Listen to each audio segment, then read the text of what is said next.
Hello everybody, my name is Reed Gilbert and I'm going to give you kind of the down low on what I'm going to be doing for my project for the final. So just tell you a little bit about myself. I'm an oceanography major, also doubling in geology. So I work with the environment stuff a lot, and I figured I'd pick something kind of in that area to do a study on. So I'm going to look at wildfires in the United States, and basically the dilemma that I'm going to deal with in this project is the president needs information from the EPA on where wildfires are most likely to happen, because there needs to be ban laws during the summertime especially, so that people don't burn and cause all these wildfires. So I'm going to be looking at all the different parameters that contribute to an area that maybe is highly vulnerable to wildfires, and I'm going to see where all the factors kind of come together for one big wildfire potential zone. So here's the United States. One of the things I'm going to take a look at is definitely the total precipitation.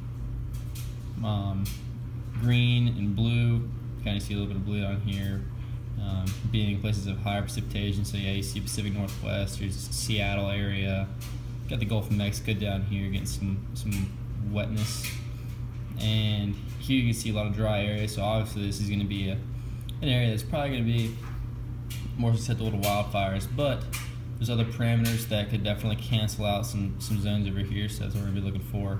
Here's us over here in North Carolina. So that's one of the topics I'm going to be looking at. Obviously temperature.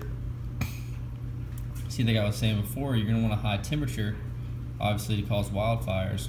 But here, where all that dry area was, it gets pretty chilly. So how many wildfires are you really going to see? I'm not too sure. But down here, you're getting Texas, Mexico area, New Mexico, Arizona, over here in California. It's pretty hot. So you also got some heat over here as well.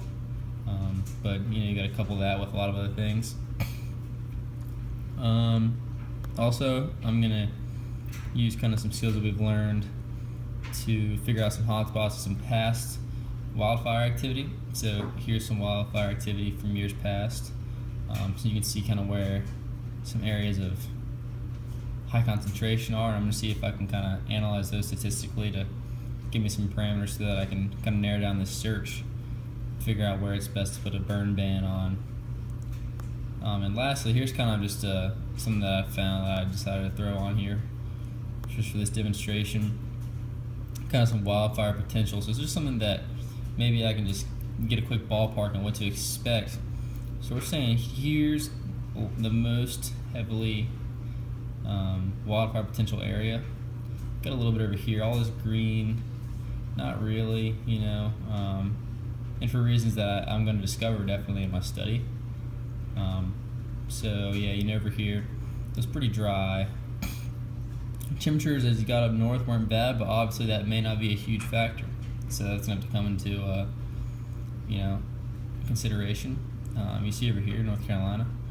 I don't know if you guys are knowing this right now, but earlier in the week we had a lot of smoke in the area because western North Carolina is currently dealing with some heavy wildfires. So this is definitely something that will be useful in determining where, especially during the summertime, people shouldn't be allowed to burn legally, because obviously this is going to be a huge detriment to society and burn down buildings, cities, and yeah, thank you.